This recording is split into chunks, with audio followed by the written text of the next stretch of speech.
5 comportements qui sabotent une relation. Bonjour à toutes et à tous et bienvenue. Si vous ne me connaissez pas, je suis Esther Valentin, je suis coach en développement personnel et spécialisée en vie relationnelle, plus particulièrement la vie sentimentale. Et aujourd'hui, on va voir plusieurs comportements, 5 en l'occurrence, qui viennent saboter une relation. Parce qu'il faut savoir que, effectivement, les comportements qu'on a, les attitudes qu'on va avoir, c'est ce qui nourrit la relation. Et donc, il y a certains comportements qui nous éloignent, qui nous privent même de construire une relation qui va être fluide, qui va être équilibrée et saine. Et surtout, épanouissante. Et c'est souvent en pensant bien faire, donc avec les meilleures intentions, que sans le savoir, on va produire l'effet inverse que celui qui est recherché. Ça veut dire qu'avec les meilleures intentions, on croit avoir les meilleures intentions, on est en fait en train de réellement saboter cet épanouissement, cet équilibre dans la relation qu'on peut rechercher. Dans le prolongement de cette vidéo, je vais vous mettre un petit e-book gratuit à télécharger en barre de description sur le fait de devenir la meilleure version de soi, qui est tout simplement, comme je vous l'ai dit dans le prolongement, parce qu'on apprend à se développer sur notre capacité à être vraiment co-participant, co-constructeur de nos relations, de nos situations de vie. Donc là-dessus, je vous invite à lire le e-book parce qu'on ne va pas développer cette capacité-là. Aujourd'hui, on va plutôt explorer ces 5 comportements qui sont à repérer et donc à stopper pour ne plus nuire à nos relations. Le tout premier comportement qui sabote une relation, c'est de ne pas demander. Et donc, quand on ne demande pas à l'autre, qu'est-ce qu'on fait? On va interpréter. Ça peut être une peur de déranger, tout simplement par un sentiment que c'est acquis, on croit savoir, on croit connaître l'autre ou avoir la vérité absolue. Sauf que nous ne sommes pas les autres et que personne n'est vous. Personne n'est moi, personne n'est vous. Donc, quand je tente de deviner, c'est simplement une tentative de rendre l'autre similaire à moi. De négliger le nombre de filtres qui viennent intervenir dans mon interprétation. Finalement, c'est se priver de se connaître, de se comprendre, de connecter avec l'autre. Donc, premier comportement qui sabote une relation, ça va être de ne pas demander, de ne pas poser de questions, de partir sur une interprétation. Et ça, c'est des choses qui peuvent être très insidieuses. Ça peut être tout simplement de se dire, mais je ne vais pas lui demander ce qu'il a envie de faire parce qu'il a eu envie de faire ça 3-4 fois. Ça y est, j'ai fait un acquis. Ou alors, moi, si j'adore ça et que tous mes amis adorent, c'est qu'automatique, lui aussi, ou elle aussi. Vous voyez, tous ces filtres qu'on construit automatiquement, on peut ne pas demander. Je ne vais pas dire à cette personne que quelque chose me dérange parce que, ou lui demander si ça lui convient ou si ça le dérange, parce que peut-être que je vais avoir peur de déranger, ou parce qu'automatiquement je me fais une interprétation, je me dis, moi ça me dérangerait, donc lui ça va le déranger. Vous voyez? Donc, apprenez à demander. Apprenez à mettre cette sincérité, cette fluidité en vous disant juste l'autre n'est pas moi. Vous savez quoi? Vous voyez l'autre comme un extraterrestre constamment. Partez du principe que vous ne savez rien et demandez. Retenez toutes les petites choses que cette personne vous donne comme information sur elle, réutilisez-les, mais ne faites jamais d'acquis. Ça, c'est un comportement qui pourra être beaucoup plus sain et qui permettra constamment la connexion avec l'autre personne. Le deuxième comportement qui sabote une relation, c'est vraiment dans la continuité de ce premier point, c'est de ne pas oser dire ou ne pas oser d'agir parce qu'on se projette sur ce que ça va faire à l'autre. C'est encore une fois tenter de le deviner. Alors là, dans ce cas-là, non seulement on vit dans l'hypothèse, déjà, donc on n'est pas vraiment connecté à l'autre, on est dans l'hypothèse de ce que ça pourrait faire, comment ça pourrait faire réagir l'autre, mais en plus, on va se priver de se faire confiance à soi, à l'autre, pour s'exprimer, pour se réajuster en fonction du résultat que ça va produire chez l'autre, des informations qui va nous transférer, si nécessaire en plus, parce que ça se trouve, il n'y aura même pas besoin de se réajuster. Mais nombre de fois où j'ai en coaching des personnes qui me disent « mais il y a eu quelque chose qui m'a beaucoup dérangé, mais je veux pas en parler à cette personne parce que il va se dire que je suis chiante, etc. » Là, on ne peut imaginer le nombre de croyances qui se cachent parce que ça va être vraiment je pense que je ne peux plaire, je ne peux convenir, je ne peux être aimée que pour les parties qui me semblent positives. Sauf que là, on est en train de se priver vraiment de créer une relation à l'autre. On est en train d'espérer que l'autre nous devine et on est en train de nous priver de passer des échelons de la relation plus grands, en fait, de faire grandir la relation en partageant, en voyant aussi comment réagit l'autre, qui va pouvoir s'exprimer, vous parler, et vous avez la capacité de vous réajuster et d'expliquer votre intention. Et là, vraiment, quand on est dans cette anticipation de l'autre, on n'est pas vraiment avec l'autre. Ok? Et je vais vous faire un petit rappel, l'autre est un adulte. Toute autre personne adulte c'est un adulte, donc comptez sur cette personne pour avoir son libre arbitre et tout simplement réagir et donc vous donner des nouvelles informations pour que vous aussi vous puissiez vous réajuster auprès de cette personne. Vous êtes là pour vous faire comprendre, ok? Mais aussi pour laisser ses responsabilités à l'autre s'il n'a pas envie de comprendre. Ça veut dire que si je veux dire à quelqu'un que quelque chose me dérange, non, tu ne fais plus de blagues vaseuses sur ce sujet-là parce que moi ça me dérange. Si cet autre vous dit « Ah oui, mais moi je trouve ça drôle », est-ce que tu as envie de chercher à comprendre? Est-ce que ça te fait quelque chose que moi ça me blesse? Oui, mais ça devrait pas te blesser. Enfin, là je vous donne un exemple très très primaire. Hein. Stop!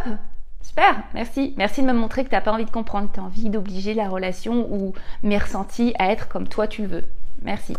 Tu es un adulte, tu portes tes responsabilités. Voilà ce que ça va engendrer chez nous, dans notre relation, chez moi. Moi, j'ai besoin que ça soit reconnu. Ok? C'est le pire exemple. Mais le meilleur, ce serait merci de me l'avoir partagé. Merci de m'avoir dit que ça te dérangeait. Parce que je ne savais pas. Moi, de mon côté, ça ne me perturbait pas. Mais maintenant que je le sais, je vais pouvoir me réajuster. L'autre a un libre arbitre. L'autre est un adulte. Et c'est avec ce mélange d'informations que vous pouvez construire votre relation.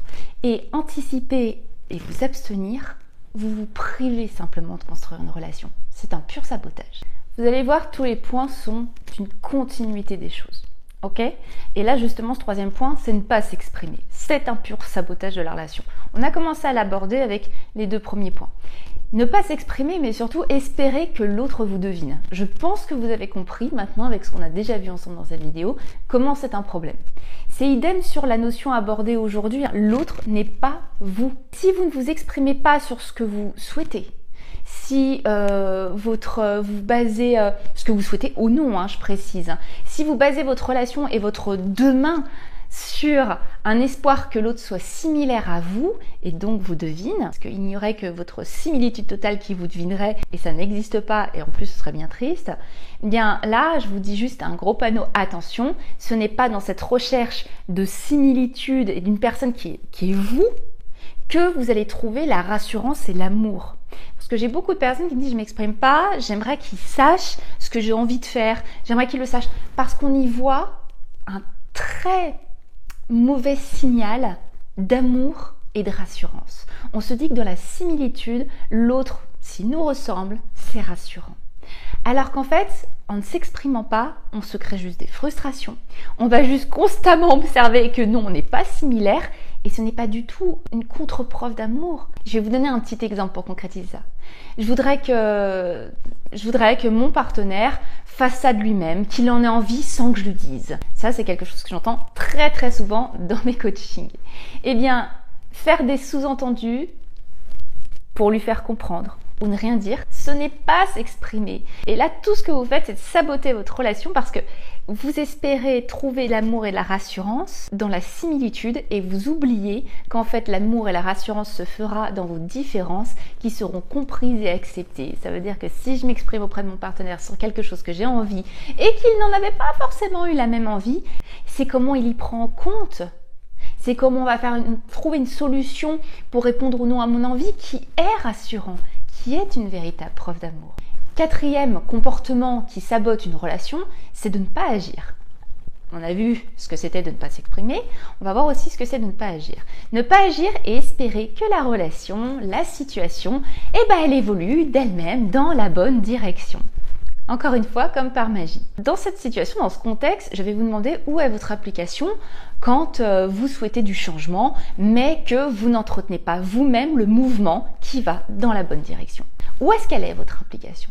Qu'espérez-vous quand vous ne vous mettez pas au clair sur des valeurs essentielles que vous voulez retrouver dans votre relation ou sur vos besoins et que vous ne participez pas à les créer, à les retrouver, à les remplir? Là, il y a vraiment une notion de dépendance en responsabilisant l'autre de ce qui nous appartient.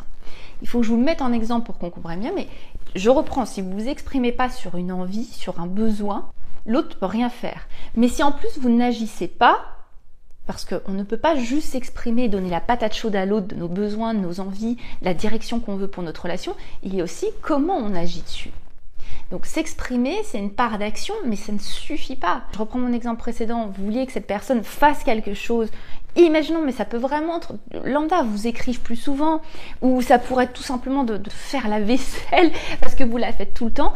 Déjà, si vous exprimez pas, il va rien se passer, mais si aussi vous n'agissez pas, il va rien se passer non plus. Si vous avez envie que cette personne vous écrive plus, vous allez le demander et vous allez aussi nourrir ça. Vous allez montrer ce que vous voulez. Si vous voulez que cette personne fasse plus la vaisselle parce que vous êtes toujours en train de le faire, il est temps aussi de revoir pourquoi vous en prenez toujours la charge. Pourquoi vous ne patientez pas 1 heure pour la faire en lui demandant et que automatiquement, si la personne ne répond pas tout de suite à votre besoin, vous allez le faire. Vous entretenez la situation. Donc regardez comment votre comportement entretient une situation ou une direction que vous ne voulez pas pour votre relation ou qu'il manque peut-être des valeurs essentielles que vous voulez retrouver dans votre relation. Regardez comment vous avez participé à ce que ne se crée pas pour que vous-même vous agissiez avec des différences. N'espérez plus qu'en n'agissant pas, les choses changent d'elles-mêmes. Ça, c'est un comportement hyper sabotant dans une relation. Je voudrais que ça ou ça ou ça, du petit détail au gros détail, à la grosse valeur, à la grosse base de ma relation change, mais je ne vais moi-même pas changer mon approche. Donc s'exprimer, c'est bien, mais ça ne suffit pas. Il y a aussi, et quelle est votre manière d'agir sur ça? Et le 5e et dernier point, celui qui dénote un petit peu, parce que comme vous l'avez vu jusqu'à maintenant, on était dans le fait de ne pas s'exprimer, de ne pas agir, de tenter de deviner. Il y a cette fois cette surimplication envers l'autre. Le 5e comportement qui sabote réellement une relation, et ça peut être étonnant, c'est de tout donner. C'est de porter toute son attention sur cet extérieur de vous, en espérant y trouver tout ce dont vous avez besoin. En étant par exemple uniquement dans cette énergie où vous essayez de donner, de faire plus que ce que vous avez envie de faire, de compenser les manques parce que vous n'êtes pas exprimé, vous n'avez pas demandé à l'autre, vous essayez de donner pour qu'il comprenne de lui-même tout ce que vous aimeriez recevoir. Eh bien, ce fonctionnement-là est très nuisible à une relation. Pourquoi? Parce qu'en étant dans cette énergie, dans ce fonctionnement-là, déjà on se frustre. On se frustre et en plus, on rend très inconsciemment. La plupart du temps, ce n'est pas voulu. On rend l'autre redevable. Finalement, on responsabilise l'autre de ce qu'on refuse de s'accorder. Alors ça, c'est une explication très simple. On est quand même dans une culture, une société où on nous pousse à être tourné vers l'autre uniquement, sous couvert que c'est généreux, sous couvert que c'est altruiste, c'est bien, mais comme je vous le dis toujours, aucun extrême n'est bon. Ce don de soi à l'extérieur au détriment de soi fait qu'on rend l'autre redevable. Je vais reprendre mon exemple tout bête de faire la vaisselle. Je vais faire la vaisselle tout le temps, parce que je veux être la personne dont l'autre a besoin, dont l'autre voit comment je fais des efforts pour nous. La vaisselle, les messages, les rendez-vous, ça peut être n'importe quoi. Ça peut être des sujets beaucoup plus profonds du couple. Eh bien, je vais me faire sacrifice et je vais me frustrer parce que je vais juste voir que l'autre ne comprend pas de lui-même ce que j'attends et que de tout simplement, la hauteur de mon sacrifice, je mets la barre très haut en me sacrifiant, en me donnant corps et âme. Et en fait, je vais attendre que ce que l'autre me rende soit aussi haut. Personne n'a demandé à mettre cette barre si haut. Et de toute façon, personne ne pourra vous rendre à la hauteur d'un sacrifice. Parce que c'est pas sain. On ne rend pas à la hauteur d'un sacrifice. Personne ne vous a demandé de vous sacrifier. Donc, non seulement vous rendez l'autre redevable, mais en plus vous créez une frustration. Enfin, vous rendez l'autre redevable. J'insiste sur le fait que c'est une redevabilité que vous espérez inconsciemment. Et en plus, vous créez une frustration parce que vous allez juste voir que la hauteur de votre sacrifice, ça ne sera jamais rendu. Et ça, c'est un comportement très sabotant. Donc regardez votre manière de faire quelque chose que vous n'avez pas envie de faire, ou quand vous êtes en train de vous fatiguer à faire quelque chose, quand vous commencez à sentir en vous que ah là ça me saoule, puis on me remercie pas, ce genre de petites pensées là, vous êtes en train de participer à ce sacrifice de vous en espérant recevoir tout autant. Donc attention, tout donner, ça ne construit pas une relation. C'est un équilibre entre se prioriser soi et donner avec la seule intention de sentir bien donnant et non pas de cette redevabilité qui est sain pour une relation, qui n'est pas nuisible. Mais j'insiste sur ce point parce que reconnaître qu'on est en train de se frustrer, de se sacrifier dans un espoir de retour, ça demande une pleine conscience de soi, ça demande sacrément de s'observer. Et quand on est dans le don de soi, c'est comme s'apporter cette écoute et ce regard sur soi, ça demande de faire différemment. Donc je vous demande une grande réflexion, je vous demande une grande observation de vous pour tout simplement déjouer ces comportements qui sabotent vos relations pour aller vers des comportements qui vont entraîner une direction beaucoup plus saine et beaucoup plus épanouissante pour vos relations. J'espère vraiment que cette vidéo vous a plu. Si vous voulez recevoir toutes mes vidéos, n'hésitez pas à vous abonner, à même cliquer sur la petite notification. Puis évidemment, je serais ravie, si vous voulez développer tout ça en coaching, de pouvoir m'investir à travailler avec vous. Je vous dis à très vite parce que vous savez, je ne vous lâche pas. Je vous retrouve bientôt dans une prochaine vidéo. Bye bye.